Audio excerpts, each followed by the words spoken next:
यूहन्ना की पुस्तक 3 अध्याय का 16वां पद। क्योंकि परमेश्वर ने जगत से ऐसा प्रेम रखा कि उसने अपना एकलौता पुत्र दे दिया, ताकि जो कोई उस पर विश्वास करे वो नष्ट ना हो परंतु अनंत जीवन पाए। इस वचन में लिखा है कि परमेश्वर ने प्रभु यीशु मसीह को इस संसार में इसलिए भेजा कि प्रभु अपने आप को बलि करे और उस बलि के द्वारा हम नाश ना हो पर अनंत जीवन पाए। आज हम में से कितने लोग प्रभु को अनंत जीवन के लिए ढूंढ रहे हैं, या हम में से कितने को ये पता है कि अनंत जीवन क्या है? क्योंकि बहुत सारे विश्वासियों को ये तक पता नहीं कि अनंत जीवन क्या है। सबसे पहले अनंत जीवन के बारे में जानिए, जो जीवन कभी खत्म नहीं होने वाला है। हमारा जो शरीर है वो तो खत्म हो जाएगा, 60 साल, 70 साल, 80 साल, उसके बाद हमें मरना ही है। लेकिन हमारा आत्मा वो नहीं मरेगा, और वो आत्मा हमेशा के लिए है। और उस आत्मा को बचाने के लिए ही प्रभु आया था, ताकि हमारा आत्मा नाश ना हो पर हम अमर हो जाए प्रभु के साथ, हमें अनंत जीवन मिले। लेकिन आज हमें से कितने लोग अनंत जीवन को ढूंढते हैं, या कितने ऐसे प्रभु के दास और सेवक हैं जो अनंत जीवन के बारे में बताते हैं कि प्रभु ने अपने आप को इसलिए मारा, उन्होंने अपने आप को इसलिए बलि किया ताकि आपको अनंत जीवन दे सके, कहकर कितने प्रभु के दास और सेवक अपने विश्वासियों को बताता है। क्योंकि वो सबसे मेन है, हमारे लिए मुख्य अनंत जीवन है। इस संसार में तो हमेशा दुख और सुख चलता ही रहेगा, कभी दुख आएगा, कभी सुख आएगा, कभी हम हंसेंगे, कभी हम रोएंगे। कोई भी इंसान हमेशा नहीं हंसता है, ना ही कोई इंसान हमेशा रोता है। हर एक इंसान के जीवन में दुख और सुख होता है, मगर अनंत जीवन हमेशा सुख के लिए है। हम प्रभु के साथ हमेशा खुश रहने वाले हैं। उस अनंत जीवन के बारे में कितने लोग जानते हैं, कितने लोग खोजते हैं और कितने लोग प्रचार करते हैं। प्रभु हमें अनंत जीवन देने के लिए आया था, इस बात को मत भूलिएगा। अगर आप प्रभु के दास हो, सेवक हो, तो अपने विश्वासियों को यह बताना मत भूलिएगा कि प्रभु ने अपना प्राण आपको अनंत जीवन देने के लिए दिया था।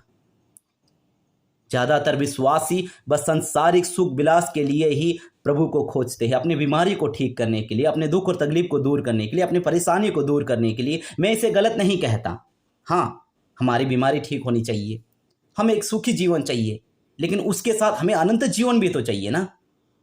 क्या इस संसार में रहते हुए हम सुख रहे, सुख और शांति से रहे, बीमारी ठीक हो जाए, इतना ही काफ़ी है? एक दिन तो हमें इस संसार को छोड़कर जाना ही है, क्योंकि हम तो यहाँ परदेसी है।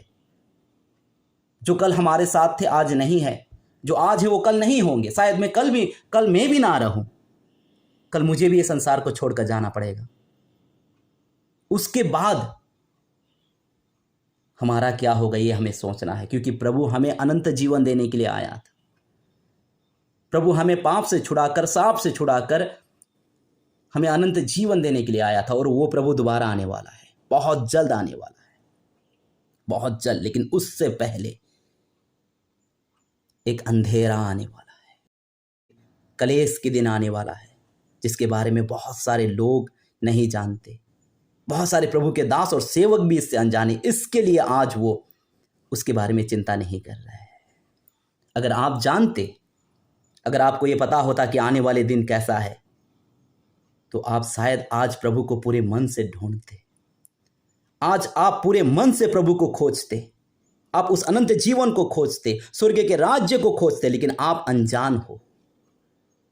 लेकिन जान जाओ, बहुत बड़ी अंधेरी रात आने वाली है, कलेश का समय आने वाला है।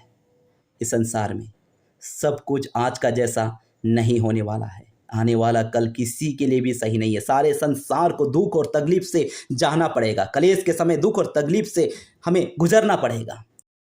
अगर उस समय कोई हमें बचा सकता है तो वो प्रभु यीशु मसीह है। जो हमारे आत्मा को बचाना चाहता है वही प्रभु यीशु मसीह उस समय हमें उस दुख और तकलीफ से, कलेश से बचा सकता है। ये मत समझिएगा कि आपका धन, आपका दौलत, आपका शक्ति, आपका सामर्थ आपको या आपके परिवार को बचा सकता है। नहीं, उस समय आपको ना आपका धन, ना आपका दौलत, ना आपका शक्ति, ना आपका सामर्थ कुछ भी नहीं बचा सकता सिवाय प्रभु यीशु मसीह के कृपा और अनुग्रह के। कोई आपको नहीं बचा सकता। अगर आप चाहते हो कि आने वाले कलेश से आप बचो, आप और आपके परिवार बचाए जाए और आपको अनंत जीवन मिले, तो आज ही अपने जीवन को सुधारिए। एक पवित्र जीवन बिताने की कोशिश कीजिए, धर्मी बनने की कोशिश कीजिए, प्रभु की आज्ञा को मानने की कोशिश कीजिए, प्रार्थना में समय बिताइए, प्रभु के साथ समय बिताइए, प्रभु को समझने की कोशिश कीजिए, स्वर्ग के राज्य को समझने की कोशिश कीजिए, आने वाले दिनों को समझने की कोशिश कीजिए, अपने और अपने परिवार के लिए प्रार्थना कीजिए। नहीं तो उस काली रात में आप लोग खो जाओगे। उस काली रात में आप खड़े नहीं हो पाओगे। वो रात अंधकार से भरा हुआ है, आने वाला समय अंधकार से भरा हुआ है, दुख से, तकलीफ से, मुश्किलों से भरा हुआ है। आने वाले दिन में जो दुख और तकलीफ आने वाला है, आज तक संसार ने उसे नहीं देखा है। संभल जाइए। काली रात के बाद हमारा प्रभु यीशु मसीह हमें लेने के लिए आ रहा है।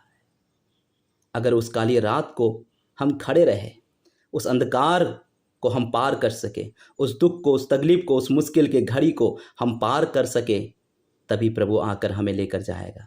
नहीं तो प्रभु हमें छोड़कर चला जाएगा इसी संसार में, और उस समय शैतान का राज्य होगा।